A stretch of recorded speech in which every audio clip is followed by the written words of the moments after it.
What if I told you a single chest of gold once split the world of history into two camps? On one side were dreamers who wanted myths to be true. On the other were skeptics who warned that legends are lies wrapped in poetry.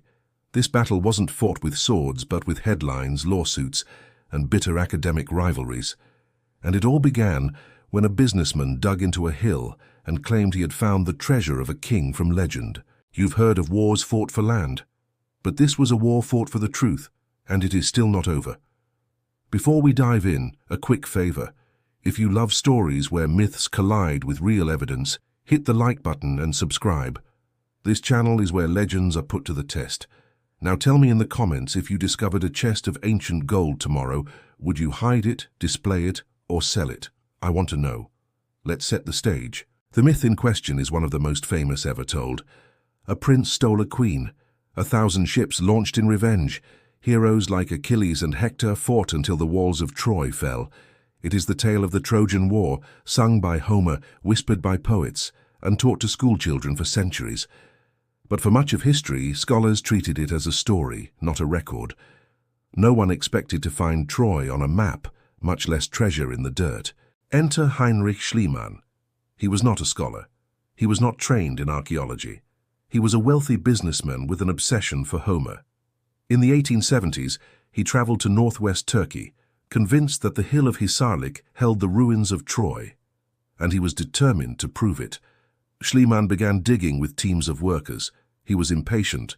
Instead of carefully peeling back the soil layer by layer, he hacked straight through the hill. And then one day he announced he had struck gold, literally.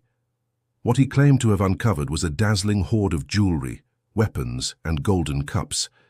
He called it the treasure of Priam, after the legendary king of Troy. The newspapers went wild. Imagine the headlines. Myth confirmed, Homer was right. For a moment the world believed that a story sung for centuries had leapt into reality. But here's where the fight begins. Because Schliemann's discovery was messy. He smuggled the treasure out of Turkey in secret, hiding it from authorities. He presented it to the world with theatrical flair, even staging photos of his wife wearing the jewels. And he claimed, without hesitation, that these artifacts belonged to Priam himself. The skeptics pounced. Other scholars argued that Schliemann had destroyed evidence by digging too recklessly.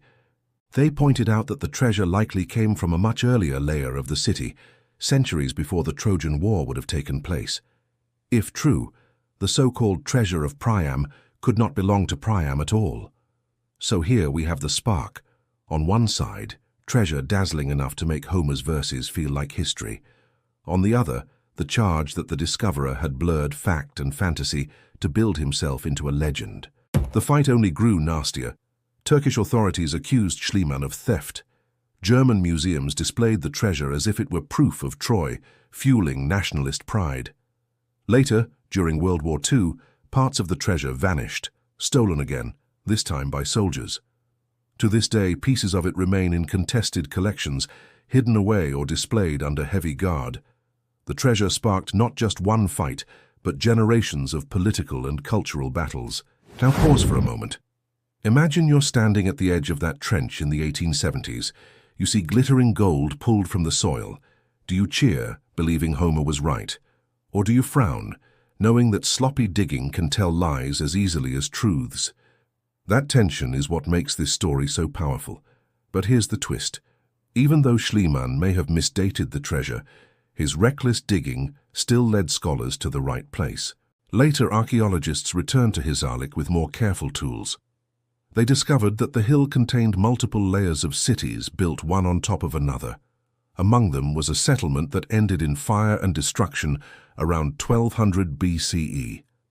That timing matches the period when the Trojan War could have taken place. So in a strange way, Schliemann's treasure was both a fraud and a breakthrough. He got the details wrong, but he convinced the world to take Troy seriously. Here is where the real battle shifted. From that point on, scholars debated not whether Troy existed, but whether Homer's war was based on real events. Archaeology revealed walls, fortifications, and burnt layers. Hittite tablets mentioned a city called Wilusa, possibly the same as Ilios, Homer's name for Troy. Another record mentioned a ruler named Alexandru, echoing the name of Paris, also called Alexander. Piece by piece, the fight over the treasure transformed into a fight over history itself. Was Homer preserving memory or creating myth? Now let's return to the treasure. Today, experts know that the gold Schliemann called Priam's is older than the Trojan War period. Some of it may have been part of burials or offerings centuries before. Yet the objects themselves are no less real, no less breathtaking.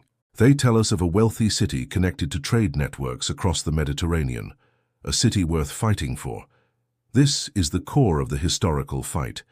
Schliemann's claim collapsed under scrutiny, but his discovery forced the academic world to confront the possibility that myth and history are tangled, not separate.